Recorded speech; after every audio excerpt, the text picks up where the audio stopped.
എന്റെ വീട്ടിൽ അവൻ ആദ്യമായി വന്നു കയറിയ ദിവസം മുതൽ ഞാനെല്ലാം കാണുന്നുണ്ടായിരുന്നു. മിണ്ടാതിരുന്ന് എന്തുകൊണ്ടാണെന്ന് എനിക്കറിയാമോ? സ്വന്തം ഭാര്യ മറ്റൊരുത്തന്റെ കാമുകയാണെന്ന് പറയാനുള്ള ലജ്ജ കൊണ്ട്. എന്താ, നിനക്കൊന്നും പറയാനില്ലേ? പറയാനുണ്ട്. എങ്കിൽ പറയൂ.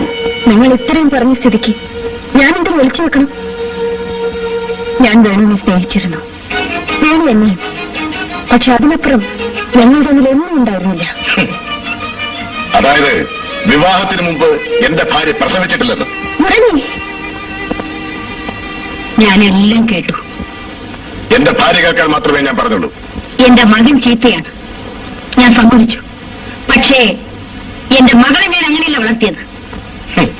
ഞാൻ വിചാരിച്ചു ആ മകനെ പറ്റിയും അമ്മ നല്ലത് പറയുന്നു. വേണുവും തുളസിയും ചെറുപ്പം മുതലേ ഒന്നിച്ച് കളിച്ചു നടന്നവരാണ്. അവരെന്നും സ്വന്തം സഹോദരങ്ങളെ പോലെയാണ് എന്ന് അമ്മയ്ക്ക് തോന്നി. പ്രായമായപ്പോൾ അവർക്ക് ചില മാറ്റങ്ങളുണ്ടായി. അതമ്മ കണ്ടില്ല. അമ്മയുടെ മകൾ തന്നെയാണ് അതിനോട് പറഞ്ഞത്. സംശയം ഉണ്ടെങ്കിൽ ചോദിച്ചു നോക്കൂ. എനിക്ക് വേണുവിനെ ഇഷ്ടമായിരുന്നു. വേണുവിന് എന്നെ. തുളസി, ഇനി അമ്മയ്ക്ക് വല്ലതും പറയാനുണ്ടോ? ഇത് നേരത്തെ അറിഞ്ഞിരുന്നെങ്കിൽ ഒരിക്കലും ഞാൻ ഈ വിവാഹത്തിന് സമ്മതിക്കില്ലായിരുന്നു. എല്ലാ ബന്ധങ്ങളും ഇന്ന് ഇവിടെ വെച്ച് അവസാനിക്കട്ടെ. സീതേ, നമുക്ക് പോവാം. നിങ്ങൾ പോകാമെന്ന് തീരുമാനിച്ചോ? പോകാൻ തീരുമാനിച്ചു എന്ന് മാത്രമല്ല, ഇനി ഒരിക്കലും തിരിച്ചു വരാതിരിക്കാൻ കൂടി തീരുമാനിച്ചു കഴിഞ്ഞു. എന്താ ചേട്ടാ, എനിക്കൊന്നും മനസ്സിലാവുന്നില്ല. നീ ഇത് മനസ്സിലാക്കണമെന്നില്ല. വരൂ, നമുക്ക് വീട്ടിലേക്ക് പോവാം.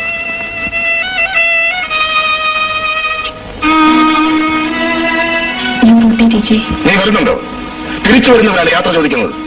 നമ്മളിൽ ഒരിക്കലും തിരിച്ചു വരുന്നവരല്ല.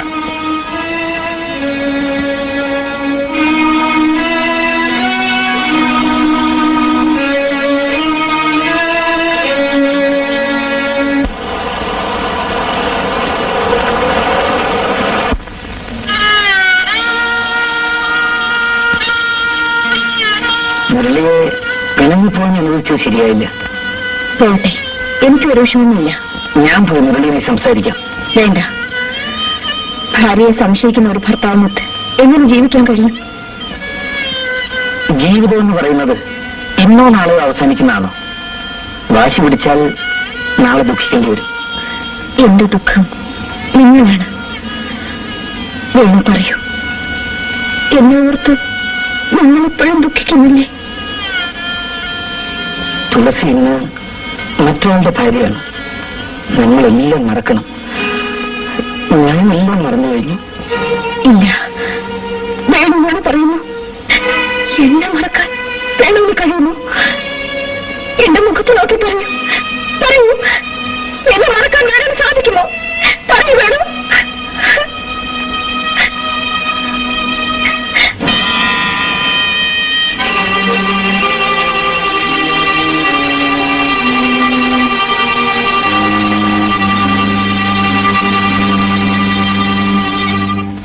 വിവാഹത്തിന് മുമ്പ് പല ബന്ധങ്ങളും ഉണ്ടായിരുന്നിരിക്കും.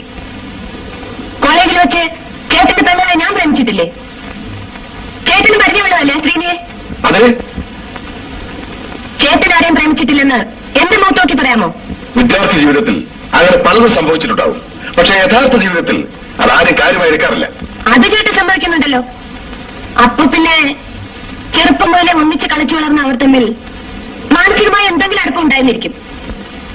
ഈ പ്രേമിക്കുക എന്നൊക്കെ പറയുന്നത് അത്ര വലിയ ഗുരുതരമായ തെറ്റാണെന്ന് എനിക്ക് തോന്നുന്നില്ല. നീ എന്നെ ഉപദേശിച്ചു പഠിപ്പിക്കാനോ? ഉത്തരം മുട്ടുമ്പോ ദേഷ്യം വരുന്നത് സ്വാഭാവികമാണ്. നീ ഒന്ന് തോന്നുന്നുണ്ടോ? വേണേട്ടൻ, എന്താ? മുരളി വീട്ടിലേക്ക് വന്ന് തുളസി വിളിച്ചോണ്ട് പോകണം. കൽപ്പനയാണോ? അല്ല, ഒരു അപേക്ഷയാണ്. നിങ്ങളും തുളസിയുമായുള്ള ബന്ധം? ഞാൻ തുളസിയുടെ സഹോദരനാണ്. സഹോദരൻ? അന്ന് നിങ്ങൾ എന്റെ പെങ്ങളെ രക്ഷിച്ചതുകൊണ്ട് എനിക്ക് നിങ്ങളോട് അല്പം ബഹുമാനമുണ്ട്. ഇല്ലെങ്കിൽ നിങ്ങൾ ഞങ്ങളോട് നാട്ടി ഇറക്കുമായി. നീ അപ്പുറത്ത് പോകുന്നുണ്ടോ? നിങ്ങൾ എന്നെ വല്ലാതെ തെറ്റിദ്ധരിച്ചിരിക്കുന്നു. എനിക്ക് വേണമെങ്കിൽ തുളസി വിവാഹം കഴിക്കാമായിരുന്നു. ഇതൊക്കെ അറിഞ്ഞിരുന്നെങ്കിൽ എന്റെ പട്ടി മുഴുവൻ വീട്ടുമുറ്റത്ത് കാലുകുത്തില്ലായിരുന്നു. അല്പം കൂടി നിയന്ത്രണം ഞാൻ നിങ്ങളിൽ നിന്നും പ്രതീക്ഷിച്ചു. സ്വന്തം ഭാര്യ മറ്റൊരുത്തന്റെ കാമുകയാണെന്ന് പറഞ്ഞിട്ടും ഞാൻ മിണ്ടാതിരിക്കണമല്ലേ? വീട്ടിൽ വന്ന് കയറുന്നവരോട് ഇങ്ങനെയാണോ ചേട്ടാ പെരുമാറേണ്ടത്? അത് വന്നു കയറുന്നവന്റെ മാന്യത പോലെ ഇരിക്കും. ഞാൻ കാരണം തുളസിയുടെ ജീവിതം തകർന്നു പോകുമെന്ന് കരുതിയാണ് ഞാൻ വന്നത്. പറഞ്ഞാൽ മനസ്സിലാവുന്ന ആളാണ് മുരളി എന്ന് ഞാൻ കരുതി. സോറി, എത്ര പറഞ്ഞാലും ഇതെനിക്ക് മനസ്സിലാവില്ല. അതുകൊണ്ട് നിങ്ങൾക്ക് പോവാം. ചേട്ടാ, ദയവായി ഇനി ഇതും പറഞ്ഞ് ഇങ്ങോട്ട് ഒരിക്കലും വരരുത്.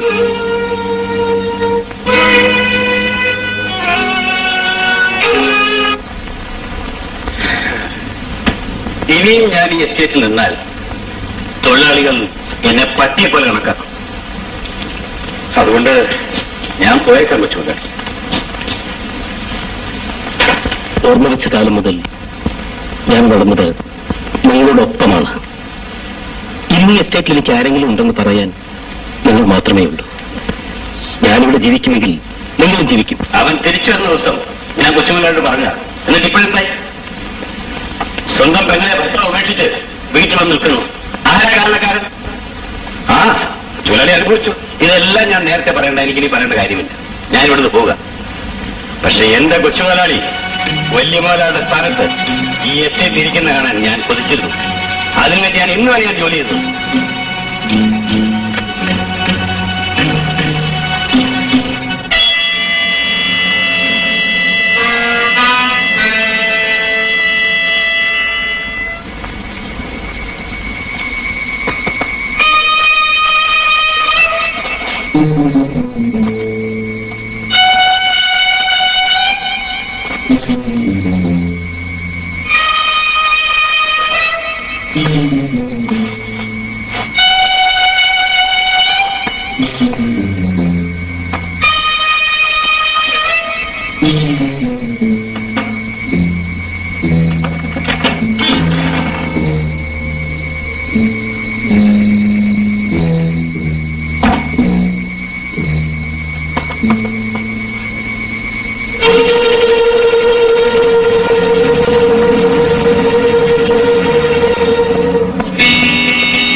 അനങ്ങിപ്പോകരുത്.